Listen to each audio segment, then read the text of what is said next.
Oke, assalamualaikum warahmatullahi wabarakatuh. Waalaikumsalam warahmatullahi wabarakatuh. Oke, selamat datang di konten perspektif. Oke, pada konten perspektif episode kali ini kita akan membahas tentang bias penistaan agama. Oke. Tuh. Bersama teman saya Mas Ahmad. Siap. Oke, apa kabar Mas Ahmad? Sehat Mas Anas. Mas Oh, Anas iya. sehat juga semoga. Alhamdulillah. Ya, Puji Tuhan. saya masih sehat. Oke, sebelum kita masuk ke kasus-kasus bias penistaan agama, ya, sebenarnya penistaan agama ini apa sih? Wah, Emangnya bisa agama itu dinistakan? nah ini pertanyaan sulit ini. Kalau Mas Anas tanya soal penistaan agama, Ya, kalau kita lihat dalam undang-undang kita sebetulnya itu diatur dalam pasal 156 KUHP, kitab undang-undang hukum pidana, iya. yang pasal 156A yang dibikin tahun 65. Jadi orang biasanya menyebut pasal ini dengan undang-undang PNPS 65 biasanya. Nah, undang-undang ini topiknya tentang pencegahan penyalahgunaan dan atau penodaan agama. Nah, itu kira-kira topik undang-undangnya. Ya, ya. Nah, kalau bunyinya misalnya di pasal 4 itu yang kemudian di dalam kitab pidana, karena ini pidana masalah jadi pasti bisa dipenjara kita ini Iya. kalau dilanggar. Nah, itu bunyinya dalam pasal 156A yang bunyinya dipidana dengan pidana penjara selama-lamanya 5 tahun. Barang siapa dengan sengaja di muka umum mengeluarkan perasaan atau melakukan perbuatan Ya. titik 2A yang pada pokoknya bersifat permusuhan, Ya. penyalahgunaan Ya. atau penodaan terhadap suatu agama yang dianut di Indonesia. Ya. Itu yang A. Yang B, dengan maksud agar supaya orang tidak menganut agama apapun juga yang bersendikan ketuhanan yang Maha Esa. Itu kira-kira bunyi pasal 156A Kitab Undang-Undang Pidana. Begitu kira-kira Mas Anas. Jadi biasanya orang akan merujuk ke sana Mas Anas kalau Mas Oke. Anas tanya tentang penodaan atau penistaan agama. Nah, biasanya di dalam undang-undang itu kan ada penjelasan mengenai Betul. terma-terma tertentu. Nah, ini bagaimana Pak di Betul. undang-undang ini cuma muncul terma merendahkan Penodaan atau agama. menodai agama lain dengan maksud agar orang tidak menyembah agama tertentu ini. Ya.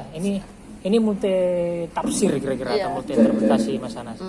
Kenapa dia multi interpretasi? Karena faktanya kalau tadi dicek 156A itu tidak ada penjelasan terma atau kemaknaan tentang unsur-unsur penodaan agama dalam KUHP. Ya. Dan tidak ada juga kemudian untuk tasnya jangan lupa dibawa, pokoknya tidak ada pula definisi yang jelas karena untuk keamanan. Jadi dan unsur-unsur yang detail dalam PNPS 65 itu. kita mau makan bersama. Sehingga dalam prakteknya ada yang mencampur adukan Bagi yang sudah sholat langsung aja ada yang selesai. mencampur adukan Tasnya juga dibawa. dan memahami penodaan agama seperti yang tercantum itu tentang pencegahan penyalahgunaan dan penodaan agama. Sehingga tadi itu karena dia multi interpretasi sehingga banyak orang yang cenderung menyalahgunakan itu. Kira-kira begitu. Sehingga pada pasalnya beda konteksnya, beda juga penerapan dalam proses penghukumannya. Kira-kira gitu. begitu Mas Anas. Berarti kalau sangat multitafsir sekali seperti itu kita bisa dong ada orang melakukan apa misalnya gini nih. Iya. Barusan kan ada mic keras. Ini apa? Mic keras, Mik keras. toa. Toa. Oh ya, mikrofon. Ya. Ya. Nah, keras-keras itu. Terus aku Melaporkan itu. ini kok keras sekali tuh. Wah. Lagi. Wah, bisa dilaporkan aku atas tujuan. Wah, si anak menista agama nih. Nah, itu Padahal- pernah terjadi Mas Padahal Anas. mengkritik toa. Ya. Padahal toa itu mengganggu konten kita. Betul. Selain dengan konten kita, sebetulnya yang berfungsi toa tadi itu kan disebut ekspresi keagamaan. Ya, ya. Itu di dalam undang-undang itu disapa juga bahwa ekspresi keagamaan itu mestinya bisa diatur. Mestinya bisa diatur. Berarti yang begitu-begitu itu bisa diatur. Oh. Jadi ketika kita melapor, ya sebetulnya kita melapor bagaimana kita mengembalikan asas pengaturannya. Bukan kita yang dipenjara karena kita merasa dilapor. Karena itu kan sebetulnya juga dalam satu sudut tertentu itu kan sebetulnya polusi udara tuh. Ya, Kan begitu ya, kan. betul, Sehingga betul. justru kadang karena tadi PNPS 65 itu seperti karet dia, kan kira-kira gitu. Saking tidak jelasnya dia multi tafsir, akhirnya jadi seperti karet dia, fleksibilitas subjektif sekali dan bisa dipakai ngeplai orang. Saya nggak sama Mas Anas sepanjang ini Mas Anas mesti ini apa tidak suka sama Islam. Kan framingnya bisa begitu Mas Anas. Hanya gara-gara dislike, ketidaksukaan. Sehingga inilah problematika terbesar saya kira Mas Anas. Di dalam penerapan dan proses penghukumannya. Ayo teman-teman, bagi yang sudah selesai sholat langsung aja menuju ke sholat saja. Akhirnya setelah Bahkan itu hukumannya itu nggak hanya sekedar apa hukuman penjara, kadang ini dibully satu negara, wah, Satu rukun sampai- kampung wah, sama keturunan-keturunannya. waduh, Itu kan jahatnya hukuman sosial juga. Mas. ya. Nah, betul. Padahal dalam apa? Dalam hak-hak asasi manusia yang apa? Perjanjiannya telah ditandatangani oleh Indonesia. Betul, betul. Kan Indonesia telah menandatangani Ratifikasi, perjanjian ya. PBB, ratifikasi atas peraturan hak asasi manusia. Betul, betul. Nah, dalam hak asasi manusia ini kan salah satu haknya adalah hak untuk orang dapat mengekspresikan pendapat atau pikirannya. Betul. Nah, gimana berarti? Wah, ini berarti akan terjadi masalah serius dong. Betul, Kalau betul. Betul. Kalau dibiarkan. Betul Mas Anas. Saya kira betul tadi Indonesia pernah meratifikasi ICCPR namanya, Iya. International Covenant on Civil Rights and Politics. Jadi hak sipil dan kewenangan Ya. di dalam Undang-Undang Nomor 12 Tahun 2005. Nah, dalam Undang-Undang 12 Tahun 2005 itu nanti di pasal 18 itu bunyinya begini Mas Anas. Itu kewajiban negara dan pihak terkait itu punya hak berpikir, berhati nurani dan keagamaan. Begitu. Nah, lalu kemudian di pasal 3-nya dalam kovenan itu juga sama mengatur juga hak menentukan agama dan keyakinan yang tidak dapat dibatasi. Begitu. Menentukan agama Betul yang dan tidak dibatasi. hanya yang menjalankan tadi dapat dibatasi. Jadi secara eksternum ekspresi seperti tadi mikrofon itu harus dibatasi karena itu eksternum. Oh, Ekspresi keagamaan. Ya. Tapi kalau ketika meyakini ini misalnya satu tafsir tertentu itu absolut karena dia internum, dia keyakinan di dalam gitu loh karena sehingga itu yang tidak bisa dibatasi. Ya, ya. Mikrofon dan semuanya orang misalnya pengajian sampai nutup 5 ruas jalan itu kemudian bisa dibatasi. Kalau dilaporkan mestinya sudah menjadi hak kita karena itu jalan punya publik. Beda kalau itu memang tanah dia sepanjang 5 hektar misalnya.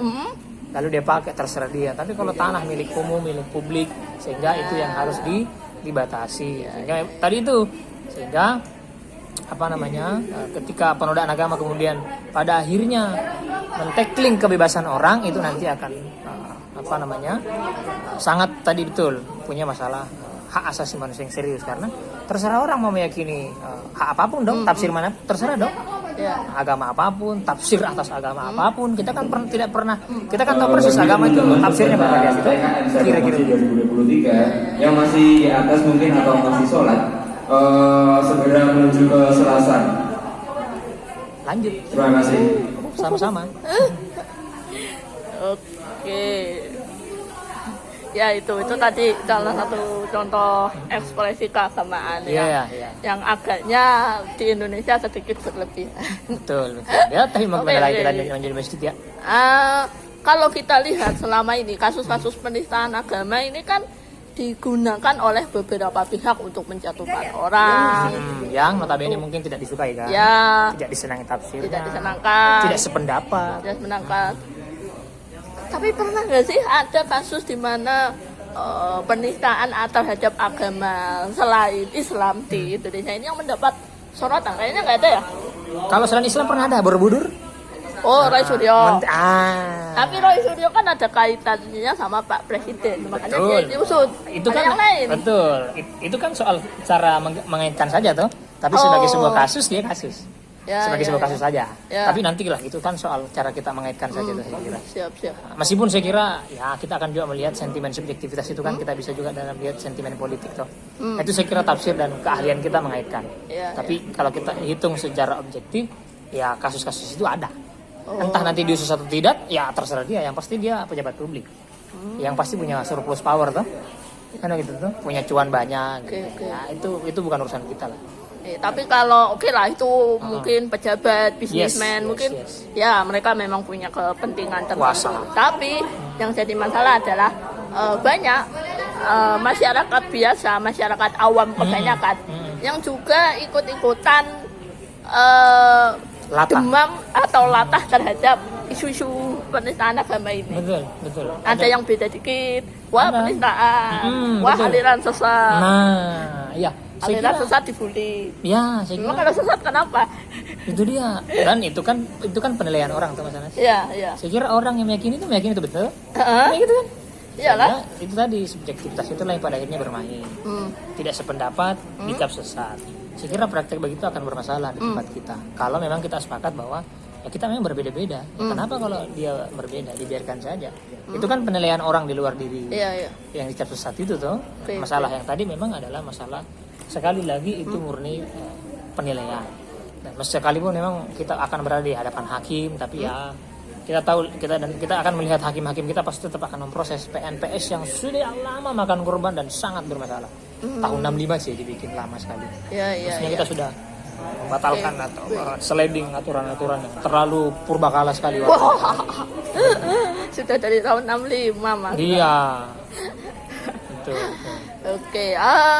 Kalau menurut pengamatan Mas Ahmad selama ini, kasus-kasus seperti ini di mana dikit-dikit kalau ada yang beda pendapat dibully, kalau ada yang Beda tafsir. sedikit disesat-sesatkan. Ini itu sebenarnya baru ini atau sejak dulu udah ada tapi sekarang gara-gara ada medsos jadi ramai banget kesannya. Asal yang poin terakhir tadi Mas Anas. Dulu ada, Dulu ada. mungkin juga lebih sedikit, tapi ketika era medsos Ya. itu tereskalasi alias meningkat. Begitu. Karena hari ini orang punya mainan baru yaitu gadget, yaitu sinyal iya. internet, kan begitu. Ketika banyak orang hari ini surplusnya kuota, yang ternyata minus adalah akhlaknya. Waduh. Ahlak les. Kan begitu. Akhlak not found kan. Nah, itu praktek manusia digital sekarang kan. Lebih fase mencet HP tapi ternyata akhlak not found. Bahaya yang ini. Jadi etika orang berinternet saya kira itu. Karena hari ini memang lebih banyak transaksinya elektronik tuh rata-rata. Entah bentuknya meme, entah bentuknya apa begitu. Mungkin di pelosok desa mana banyak orang yang mungkin entah aktivitas melaporkan atau apapun itu. Tapi tidak nggak pernah muncul. viral Ya, begitu kan. oh, Begitu kan mungkin hari ini apalagi pejabat publik punya sentimen politik kan akhirnya seolah-olah meledak kasusnya kan. Dan diusut atau mungkin karena yang melapor misalnya pejabat publik lalu diurus. Ketika sipil biasa tidak punya jabatan tidak diurus. Tidak diurus. Kan itu kadang-kadang dilema pasal ini kan Mas Anies. Iya, Atau iya. dalam tanda petik identitas minor ini yang dilaporkan lalu yang melaporkan adalah orang yang dengan identitas mayor. Oh, Ini identitasnya saja. banyak. ya. Itu banyak. Banyak. Entah nanti Dan identitas karena suku, jumlah identitas dan- agama, kayak gitu. Iya. Itu kan nanti bisa banyak dimainkan saja kan lapis identitasnya kan misalnya. Betul. Oke. Kalau menurut penelitian yang ada, jadi masyarakat kita itu sekarang adalah masyarakat yang inferior. Karena inferior dia penuh akan ketakutan. Yes, aku Nah, sepakat. kalau ada apa dikit takut, wah Ya, ini gimana nanti mengancam. kita dijajah, Ah. wah ini bawaan Terus. dari negara sana ini nanti, iya. wah, Dari barat mesti. wah dari barat, dari timur tengah lah, dari Sulawesi Barat timur lah, maksudnya. cuaks. terus.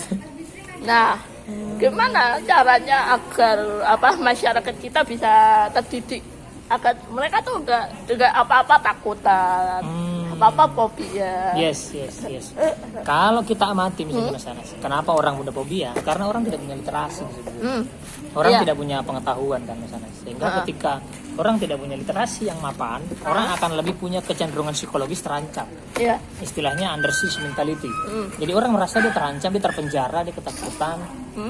Padahal kalau misalnya orang Islam, dapatkan kan ya banyak literasi kita kan. Kan begitu kira-kira Mas Anas. Iya. Sehingga aku kira karena orang tidak punya literasi, orang cenderung punya prasangka. Kan begitu. Saya kira begitulah hukum prasangka bekerja. Orang cenderung akan mencurigai apa yang tidak diketahui. Iya. Makanya kemudian kata Nabi Muhammad, orang cenderung membenci apa yang dia tidak ketahui. Orang cenderung membenci apa yang tidak dia Kanjeng ketahui. Nabi. Ya, kalau orang normal misalnya aku takut sama sesuatu, misalnya aku takut Contoh. sama pohon beringin. Ya. Kalau orang normal, ini pohon beringin beneran apakah beneran bisa mengancam aku, bisa membunuh aku apa enggak? Itu kalau orang normal. Ya. Kadang kebanyakan orang tuh begini, pokoknya jangan ke sana, jangan ke pohon beringin itu, nanti kamu dimatiin, dimakan Ada atau genderuwo, ada apalah. Jadi sejak awal sudah ngeblok. Ya, ya. Karena orang tidak punya pengetahuan tentang pohon beringin. Hah? Nah, karena orang tidak punya pengetahuan tentang beringin. Oke, Itu bilang, contoh Kak. di beringin. Iya, iya. Kalau manusia misalnya bagaimana? Kan ada juga banyak ancaman terhadap entah identitas tertentu atau kelompok tertentu. Sekali lagi, kalau kita punya pengetahuan yang mapan atau literasi, Iya. saya kira ketakutan itu, kekhawatiran itu, kecemasan itu, enggak, pikir saya itu tidak akan muncul karena Iya. orang itu punya literasi. yang mapan. Ini maksudku Mm-mm. kan sama-sama takut nih. Yes, Aku yes. sama Mas Ahmad sama-sama takut beringin. Yes. Nah, ada dua golongan orang. Mm-mm. Golongan pertama ini yang jumlahnya sedikit, itu Ya. dia yang dia meneliti si pohon beringin apakah si pohon beringin ini benar-benar mengancam. Nah, yang banyak ini adalah dia ini sama-sama takut, cuma yang satu ini udah ngeblok duluan, Yes. belum apa-apa. Mm-mm.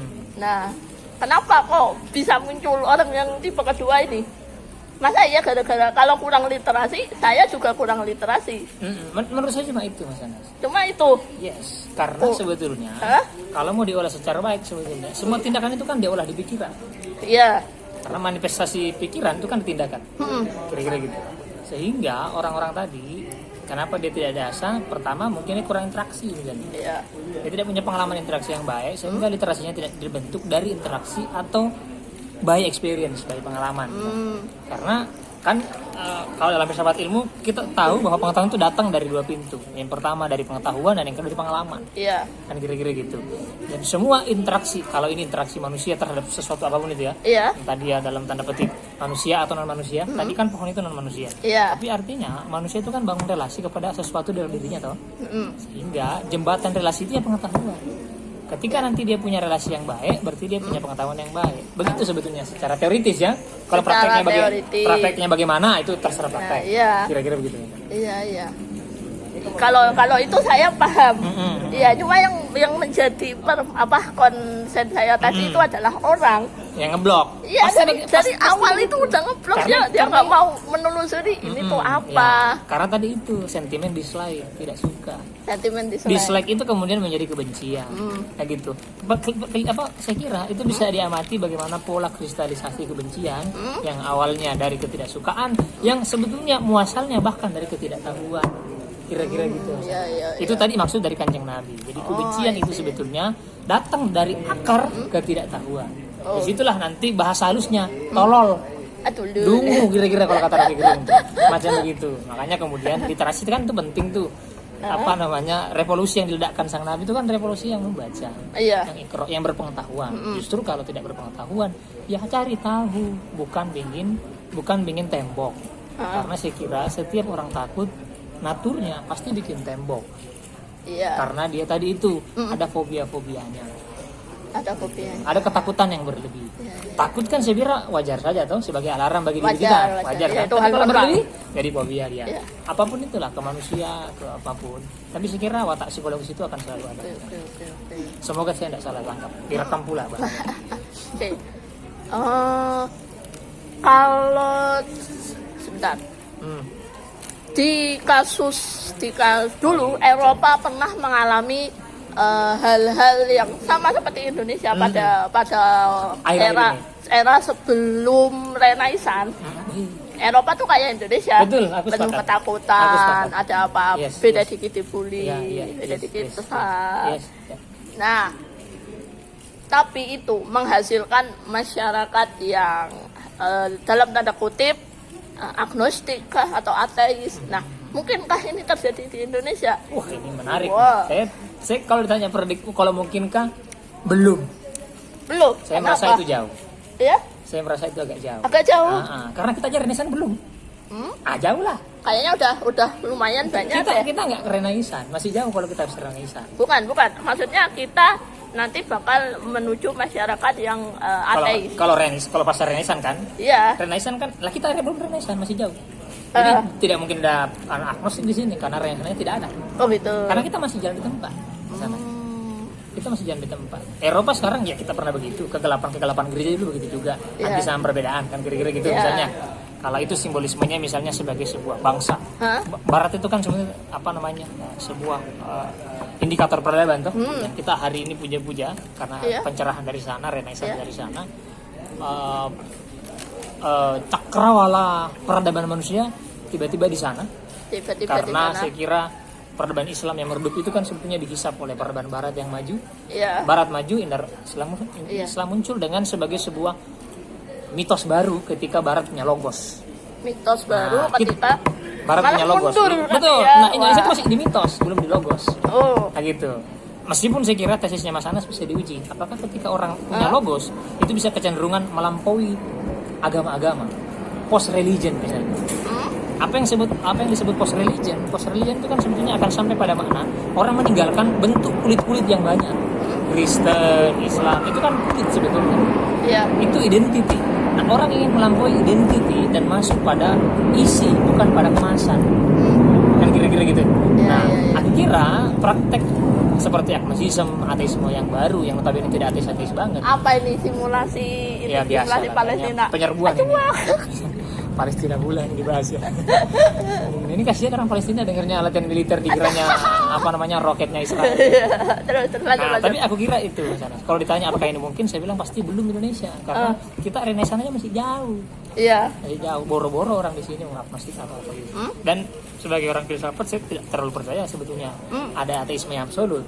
Karena iya. kita tahu, kita akan melihat spesies yang namanya manusia ini lapisnya adalah homo religius. Oh iya. Bukan agama di situ, tapi dia berkeyakinan sebetulnya. Apapun lah dia mau berkeyakinan bahwa di balik pohon cemara itu misalnya ada divine entity atau sebuah entitas yang ilahi, itu kan terserah orang itu punya rekonstruksi tuh. Iya betul Kan betul. begitu. betul. Karena Karena iman sangat itu kan banyak rekonstruksi yang Karena terbangun. iman itu rekonstruksi. Iya. Islam itu rekonstruksi juga. Justru ketika orang sebut imannya runtuh, iman tidak bisa runtuh. Gitu. Karena yang runtuh adalah rekonstruksi atas iman. Nah, Diganti dengan rekonstruksi yang lain. Tidak ada orang yang murni betul-betul membongkar itu tidak punya rekonstruksi. Pasti orang punya rekonstruksi. pasti ya. Istilah Einstein itu imajinasi. Imajinasi ya. Imajinasi tentang Islam, imajinasi tentang Kristen, imajinasi tentang surga. Itu konstruksi, itu imajinasi. Ini istilah filsafat Mas Anas. Mudah-mudahan anak Win tidak tersinggung saya sebut apa ini konstruksi ya. Ditonton pula sama anak Win bahaya. Oh, nggak apa-apa ya. Apa? Nanti meretakkan Gak apa-apa akidah. biar apa anak-anak Win itu nggak beragama secara Normatif dan di luar saja ya. bukan nggak beragama secara tradisi aja hanya Ikut turun orang tua. dari ya Padahal di banyak. depan ini ada 60 orang Win ini kayaknya. Di depan kita penonton maksudnya nanti ya. Oh jangan disebut. Iya. Jangan disebut. Terus misalnya. Dan kita disasar masjid ini menistakan agama nanti Mas. Waduh.